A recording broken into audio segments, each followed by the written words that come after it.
Let's bring you this news story. A former Labour Member of Parliament has been arrested during a paedophile sting just months after he was suspended from the party over serious allegations.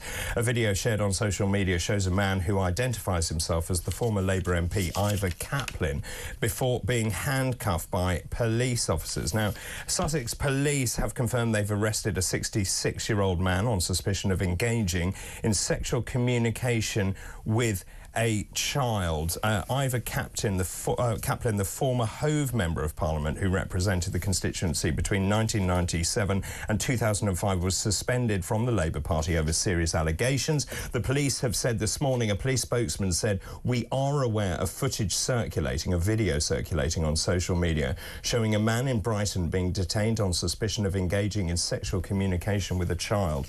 Officers can confirm that a local 66-year-old man was arrested on Saturday, January the 11th, and currently remains in custody." I'll leave that there. Let's talk about this story, the front page of the Mail. Musk and Cummings in a plot to sabotage UK politics. Apparently, Musk has teamed up with Dominic Cummings, and he is behind all of these attacks on Starmer and various other politicians, Nigel Farage, for example, and they cite the reason for this is the timing of the tweets. So the tweets are going out when Musk would have been asleep, so therefore they're pointing the finger at Dominic Cummings. But I would also argue you can time your tweets. Well, yes. Also, why is Musk so interested in the UK? I don't know. I mean, he's worth more than we are put together. Well, the whole country. Yeah, that's right. So I don't understand why he's so... And if he is so interested in us, maybe we can use that to our advantage at some level. And also, of course... invite him to come over. But don't forget, he's also head of DOGE, the Department of Government Efficiency. So you would have thought he's got a few things to do over there when Trump comes into power in 8 days' time. Yeah, and he tweets like 250 times a week. So we do wonder, and he's got these three big companies, Tesla and the space thing. SpaceX. And the Starlink thing. The space thing. The space thing. You can't just write it off. The space thing. But it's phenomenal, isn't it? It is phenomenal. Why is he tweeting so much when he's got all these other businesses to run? I mean, also, Nigel Farage says that... I thought Nigel's rebuttal was pretty good towards him, saying, well, obviously, we don't see eye to eye on this particular matter. Apparently, they've patched things up, and that Elon Musk has said that, well, maybe I got that wrong. I mean, it's interesting, isn't it? But it also begs much bigger questions about the power of rich people. Yes, and also foreign influence. We're meant to be against Russians influencing our elections. Why are we not sort of upset in a similar way for Americans like Elon Musk to be influencing British politics? It's foreign interference with our politics, isn't it? But also you have to then look at Labour saying their suspicions about Musk and Cummings coming together. And not only that, but the timing of that, but also the use of terminology such as two-tier care, which would not actually be American parlance. Now, you then have to say, well, how much of this is actually Labour trying to get onto the front foot? And we've seen that with Rachel Reeves, desperate to get onto the front foot, because, of course, the news agenda is running down a hill without her. Yeah, absolutely. But going back to Elon Musk, it's interesting that we're fascinated by his interest in Britain. He's a very, very powerful man, and he could actually, with a single writing of a cheque, change British politics if he backed a particular party, because we have so little money in comparison to him. So it's amazing the power he might have. He could determine who runs Britain. But not just Britain, the rest of Europe as well. And, of course, all of these European countries desperate to get into bed with him to say that he's an ally of theirs. And, again, you're right. You know, what does it say about a very rich man who can essentially control global politics? But on the other hand, given Trump wants to take Greenland, Panama and Canada, maybe Elon Musk, even though he does appear somewhat eccentric, could be, oddly enough, in this strange psychiatric clinic, which is the White House, be a balancing a sane voice, maybe. So if you were a fly on the wall as a psychiatrist in there with Donald Trump and Elon Musk, what would your thoughts be about these two? I mean, they've both got huge egos. They're both very driven, obviously both done extremely well. Is there a power struggle going on? Well, obviously, as a psychiatrist, I'd be doing a form of marital therapy with Musk and Trump, because basically both are, many people would say, narcissists. A narcissist can only have one narcissist in the room. So we're doing basically a countdown to when they fall out. It's inevitable they're going to fall out. They fall out with everyone anyway, so they're going to fall out with each other. So is that what happened with Nigel Farage? Yes, I think sooner or later these people fall out with each other because they, by definition, it's my way or the highway. How dare you have a different point of view to me? The other thing with narcissists that people don't realise is they get very, very angry if you disagree with them. It's called narcissistic rage. Right. How can it possibly be the case that I'm second? Because I'm always right. Yeah, but also, how can it be that the car was 5 minutes late to pick me up? Why am I not been upgraded to first class? They're angry with the world all the time because it's not given them the the attention and comfort. Why are you laughing at me? I was just thinking that you and I cannot be in the same room, obviously, with our narcissistic tendencies. That's right. Yes, exactly. So I'm going to broadcast from another room. I'm going to fight you in the outbreak. Raj, thanks ever so much for the morning. Good morning, David. Talking about, actually, these corridor RNs. This is Martin in Cambridgeshire. I just wanted to say I'm waiting for the car park nurse jobs to be advertised. Have a fantastic day, everybody. Diane, good morning to you. Diane in Hull, good morning. Great show as ever. I'm not sure if I've missed something, but I do love Raj's new look. I'm not sure I've missed something as well. I'm really not clear why you've turned up like a 1930s Fred Perry. I know, but who plays tennis like that? Well, this is the way I play tennis. Like a 1930s country house. I'm going to a country house. That's the idea. Is it all lobs? It's funny you should say that. I bet it is. It's funny you should say that. People are very irritated by my lobbing. I can just tell. You look like a lobber. Right. Let's move on. So those two questions this morning. How much pressure do you think Rachel Reeves is under from her own party? Also, do you think MPs should have a second job? Surely the role of a Member of Parliament is to represent their constituents, and that needs to be the primary job, if not the only job that they undertake. Lots of messages coming in. Also, I'll take some calls as well in a minute. Two questions for you this morning. And this is based on the Sunday Telegraph. Rachel Reeves is saying she's going to wage war on waste as Labour critics are circling. So the big story this morning is, and this has moved on somewhat, which is actually her colleagues in the Labour Parliamentary Party are increasingly frustrated by the fact that Rachel Reeves is making all the wrong headlines. And she is in China. Lots of people have said this is a terrible thing to get involved with. I think Lord Spencer said it was a pretty catastrophic mistake to go to China at this particular point in time. And so the question is, how much pressure do you think Rachel Reeves is actually under from her own party? There's another story as well about Nigel Farage, how much money he makes from second, third, fourth, fifth and sixth jobs. Should MPs have second jobs? 0344 499 1000. Those calls charged at the national rate. You can text the word talk in your message to 87222. You can message us on X as well at TalkTV. Let's go through the front pages this morning. Let's start with the Sunday Telegraph. And that story we've already spoken about. Reeves to wage war on waste as Labour critics circle. So Rachel Reeves says she'll launch a war on waste to stabilise public finances amid growing disquiet from her own MPs about her handling of the economy. Essentially, the copy of the paper says she's trying to get back on the front foot after this huge week of turmoil in the financial market. She's going to lead a drive to tackle waste and inefficiency across the public sector. And here we are, Raj, with this sort of Mandarin speak, which will leave no stone unturned. Working people, 20 billion, no stone unturned. Is that your Keir Starmer? Yes. Impersonation? Yes, very or Rachel Reeves. Very impressive. Thanks. Well, what she needs is for the numbers to turn around and be able to report a good number sooner or later. And unfortunately, it doesn't look like that's going to be happening anytime soon. OK, and Darren Jones, who's been wheeled out yet again, he obviously gave that statement to Parliament as well in a kind of very supercilious manner, but he has added that they will now introduce challenge panels. I mean, what are they?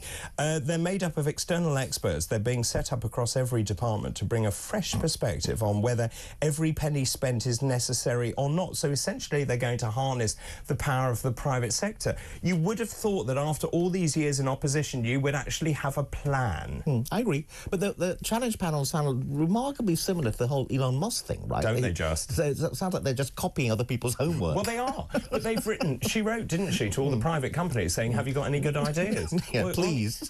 Please. Aren't you meant to have the ideas because you're actually the Chancellor? Yeah, that's right. So they copied the Elon Musk thing from the White House. So I hope they don't try to annex Greenland as well. Well, we might go after some other island. A small one that we've got a chance with. Maybe not as big as Greenland. Let's set our sights really sort of somewhere a little more rational. So that is the controversy surrounding Rachel Reeves. The Mail on Sunday this morning, protect your money from from Rachel Reeves. It's market mayhem is the strap on the top, but also Musk and Cummings in a plot to sabotage UK politics. Apparently, Dominic Cummings is helping orchestrate Elon Musk's vitriolic attacks on British politicians, including Starmer, according to senior government sources. We spoke about this as well. Now, apparently, Dominic Cummings is wanting to set up a new party called the Startup Party, which he hopes will smash the traditional Westminster system. I wonder how much of this is also behind Elon Musk pulling out of giving $100 million to Reform UK. Now, Nigel Farage says that actually they've made up and the relationship is very strong. Apparently, he is advising Musk on his mission to slash trillions of dollars from US government spending.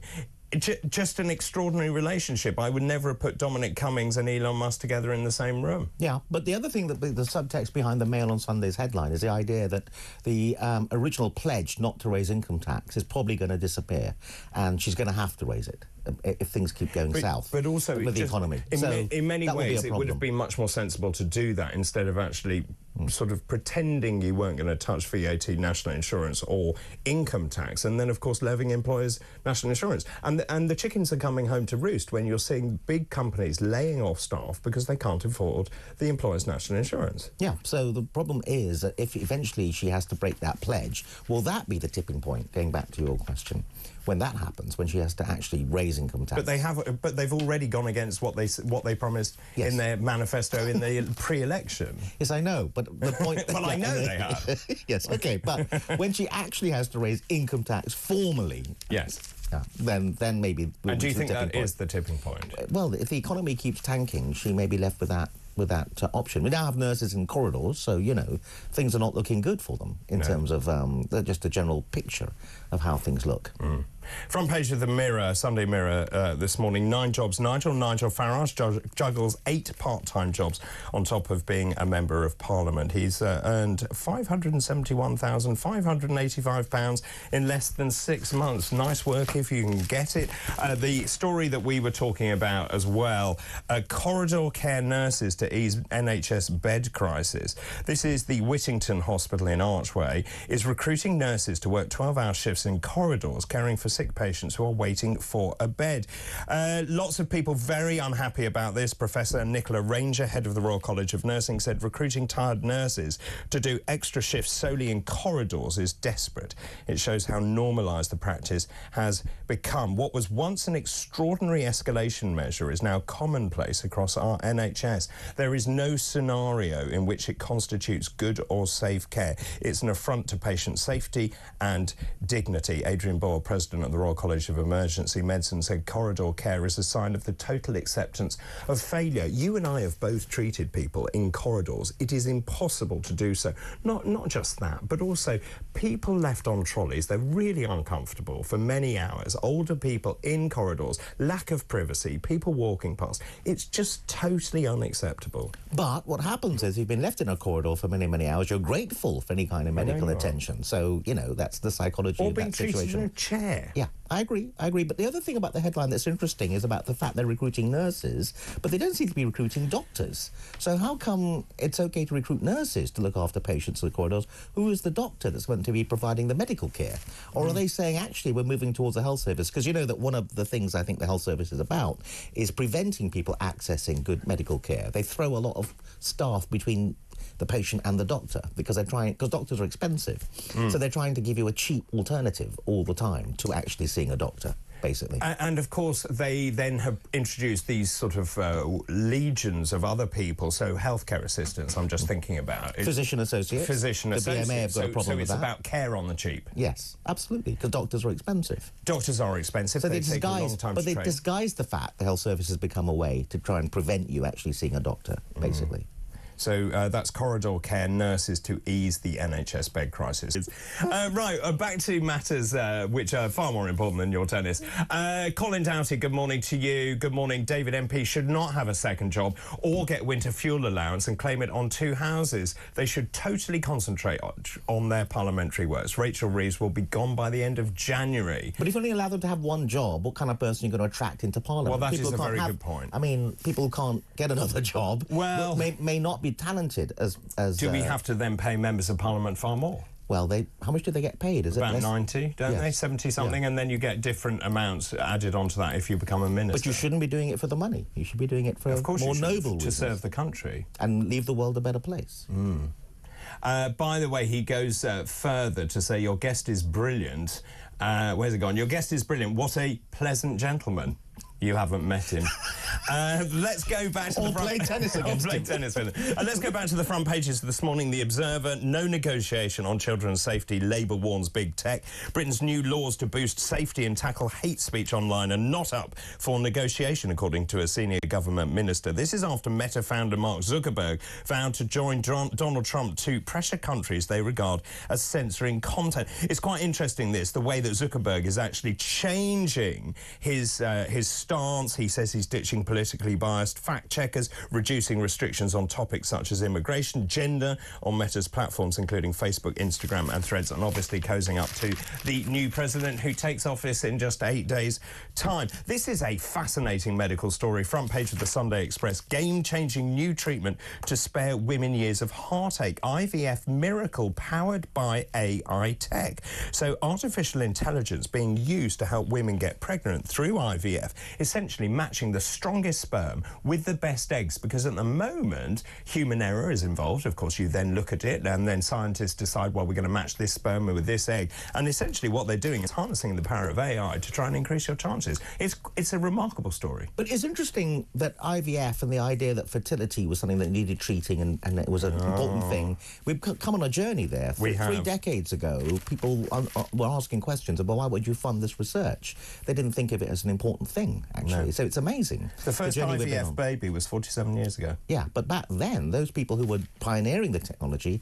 had to fight the Medical Research Council for funding, for example, because they were asking questions like, so if women can't get pregnant, like, so what? Was their position. So amazing. Well, and then you have to ask yourself, should IVF be on the NHS, for example? Yeah, well, I think you get a certain amount. You do, yeah. But there's a very high failure rate, and so eventually you end up going privately, and it's very expensive. So 1 in 3 women get pregnant after the first cycle, which costs about £5,000. So if you go back to your idea, which is that you've got your discrete health budget, you could then put it forward towards IVF. The other advantage of my pie idea, as you have so callously described it, is you can bring other money into the system. One of the problems with the NHS is people can't bring their money into the system. People could top their own health budgets up. So that may be helpful. It may be helpful. Let us know what you think of Raj's pie system this morning.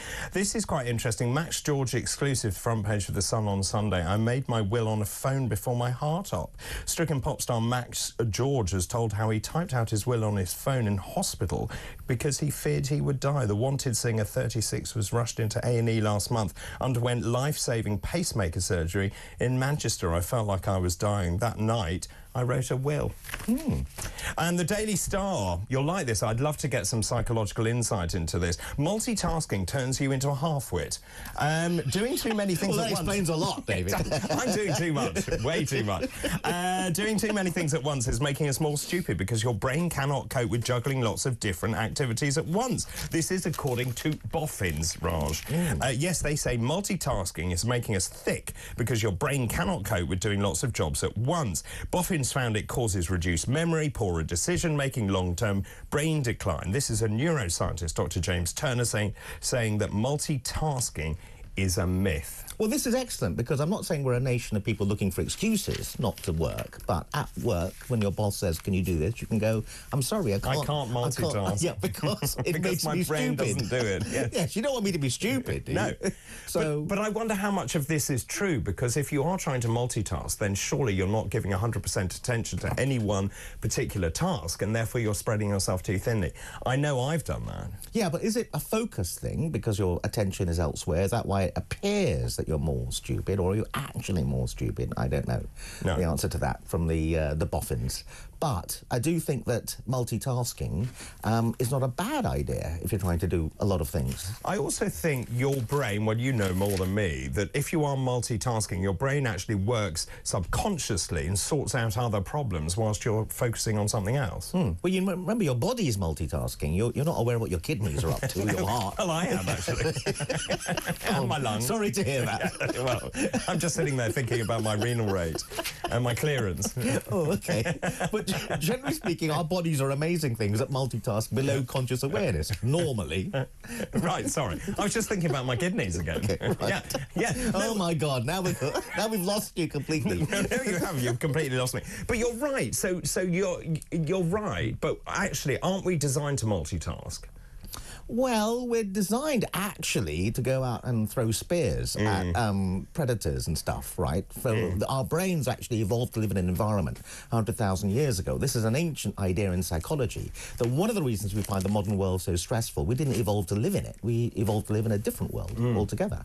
So we're having difficulty adapting. And you can see that, the vestiges of our anatomy, for example, our canines to hold the meat down, our appendix, for example, Yeah, that's right. But the things that that made us anxious in the past, like lions and tigers, you could move away from. You could run away from lions and tigers. Good idea. But you can't run away from a bullying boss at work in quite the same way. And that's why we find it more stressful, the modern world, because you can't move away from physical threat, which is actually what we evolved to deal with. That's really interesting. Raj, thank you for the moment. This is Mary. Good morning to you, Mary. I love your show, and especially when Raj is your guest. He's an amazing guy, and together you present an excellent show. That's very nice, isn't it? Yeah, I'm glad she included you in that. Remember, there's only one narcissist. You've got to stop your family messaging in, actually. Good morning, Jennifer. Good morning, David. I think the NHS will only be recruiting nurses for corridors purely because it makes the patient believe they're actually being seen. This is your point about the nurse and the doctor, and they're on their way now to seeing a doctor, because once you've seen a nurse, you think, right, I'm on my way. Great, I'm on the home stretch. Now I'm going to see a doctor very soon, when reality is you're not going to see a doctor for another 10 hours. Lovely shirt, thank you. Well, thank you very much. How very kind. Lovely shirt, David. Thank you. Great show. This is Mick. Good morning to you. I have an idea for Reeves. Do not make cuts to pensioners and disabled welfare benefits. Stop spending billions on illegal migrants and foreign aid. Ideology, ideology, ideology. That is very true. This is driven by ideology over and above anything else. And what they haven't had to do, because they're in opposition, was actually run an economy and see the numbers turn around. And we'll have to see whether they realise the collision between their ideology and the actual economy is such they change their ideology. Are they willing to change their mind? And psychologically, well, psychologically, how much would it take for Rachel Reeves to actually admit she was wrong? I don't know, but I mean, no politician ever admits they're wrong. They just say circumstances were not quite what we expected. And we didn't realise there was such a big black hole, for example. All these excuses. Which we're hearing a great deal. Well, you did know, actually, because you were briefed about it before you went into power, so that is untrue. Yeah, but the trouble with all the excuses is it avoids people taking responsibility. But what they're trying to do is set targets, aren't they? They are. That's what, and then we'll see whether they actually hit those targets. But they haven't come up with really interesting target numbers yet. But the growth in the economy is the key one, I think. When that doesn't turn around, there's going to be a real problem. Yeah, and that goes back to the bigger question about how long has she got, and also how much time and patience has Starmer got with her. Well, because they're all very self-centred, the equation he's thinking about, to what extent are you getting in my way of being re-elected? The minute he decides you're a liability, because they've got no loyalty, it's over, basically. And also, he's meant to be pretty ruthless. They're all ruthless. They are all ruthless. And how do you know that? Well... Is that what drives you into politics? Is it the ruthlessness, or is it actually because you want to serve your country? Well, going back to the famous book by Machiavelli, The Prince, which really is where actually political thought began.